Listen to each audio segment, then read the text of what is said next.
So I am really late to this video, and I want to apologize. It was meant to be my first video yesterday. I had a list of videos I was meant to go through. I am really, really late to this one though. I just skipped it because I had some other videos.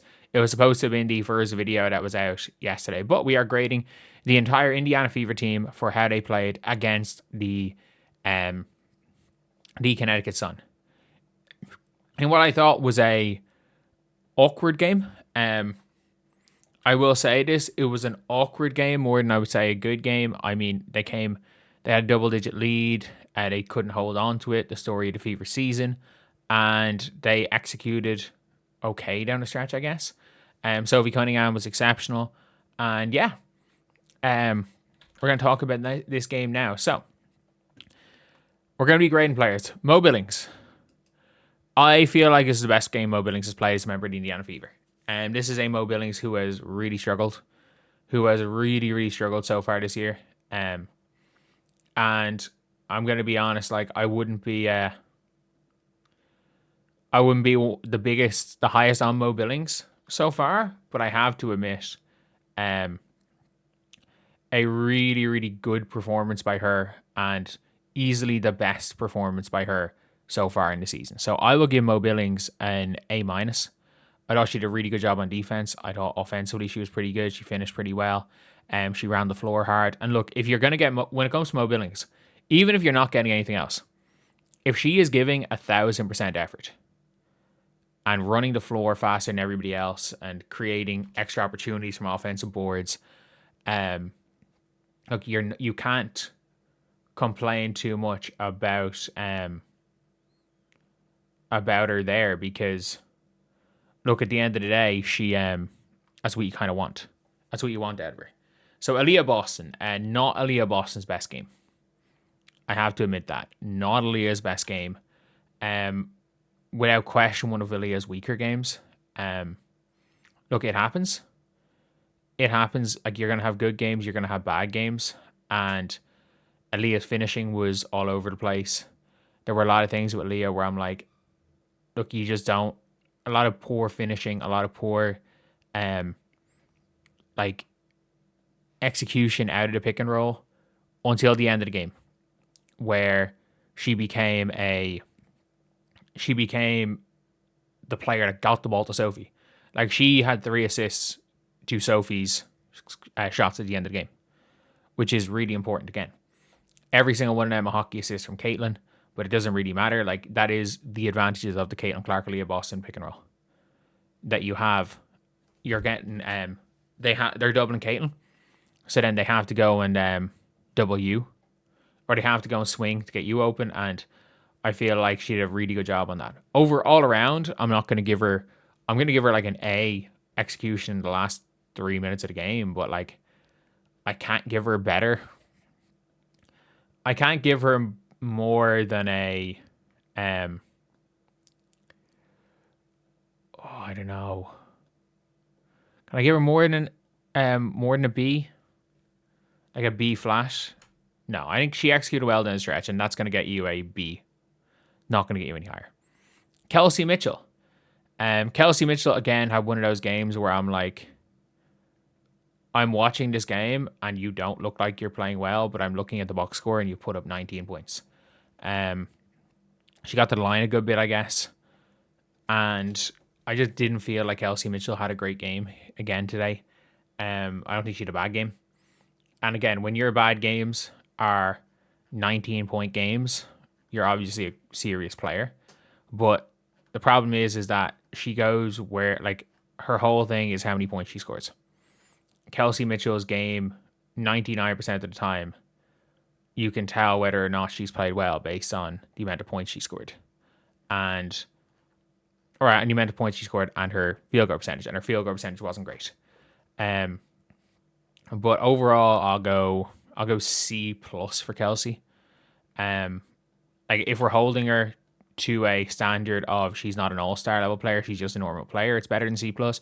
If you're holding her to the standard of an all WNBA first team player, which she was last year, C plus is at best. Lexi Hull plays her ass off, I guess. Again, 3 key offensive rebounds at different times in the game. I was shocked at the end of the game where she was pulled for Sophie Cunningham. I really did think that Sophie Cunningham should not have finished that game. Obviously, in hindsight, being 2020, Steph White made an incredibly good call, but it was a ballsy move, putting in Sophie Cunningham because she had been so poor up to that point. But Lexi Hull, I thought, again, played extremely hard. It's always a big thing. Like, playing hard, I know it's something that everybody should do by default, but like there's like levels of playing hard, and Lexi Hull was unbelievable for that. I'll give Lexi Hull, who's actually in a good patch of form right now, I'll give her a B plus. I think Lexi Hull had a B plus game. Maisha Hines-Allen, probably her worst game for the Fever. I didn't really get much of a look in and didn't do much when she was on the floor. Like, I didn't feel like she was really there doing anything, and which is weird because she's just come off her best game from the Fever, and yeah, it was a kind of maybe a brought down to earth game for her, where everyone thought she should definitely be starting, and all of a sudden it's like Mo Billings, which is better. And yeah, I would say I'll give Maisha Hines-Allen like a C minus. I didn't think she did great. KK Simpson, I hardly remember KK being on the floor. Like, I really don't remember her being on the floor that much. Actually, she was on. I remember her being on the floor in the fourth at times.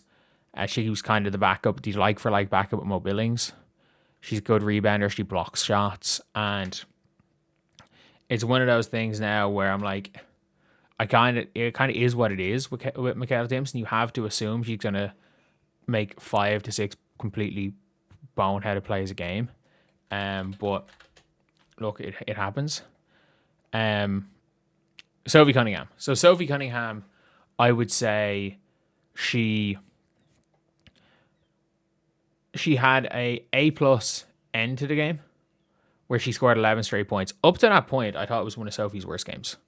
I'm watching the game and I'm like, are you going on an 11-2 run to end the game and you're still -2? Like, Sophie, I'm like, she's struggling to catch the ball. She's really struggling on defense. There was a lot of things. I'm just like, I am watching Sophie Cunningham play, and I'm like, this is one of the worst games of her season. And then Sophie comes in last 3 or 4 minutes of the game, bang, bang, bang, and a really tough layup in that as well.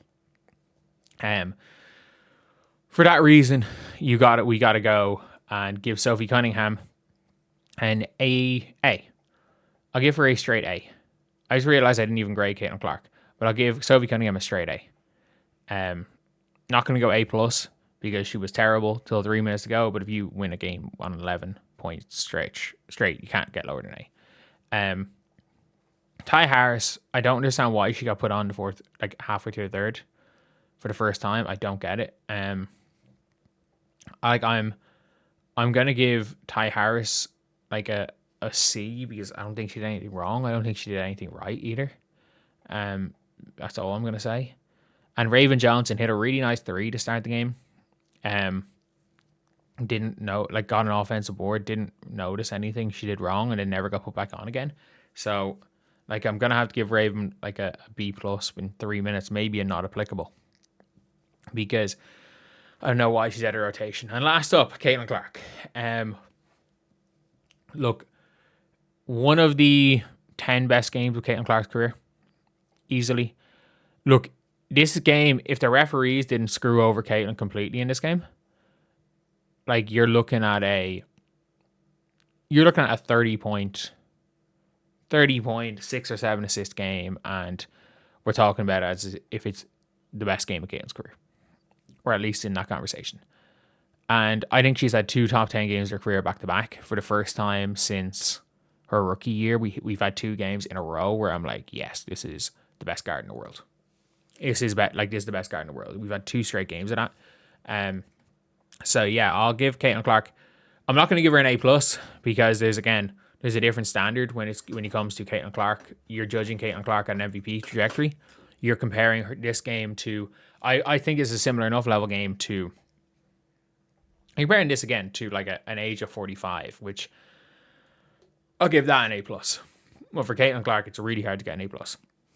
Maybe Chicago, but very difficult to get an A plus for your Caitlin Clark. So I'll go A, flat A. So anyway, yeah, that's the video. See you guys.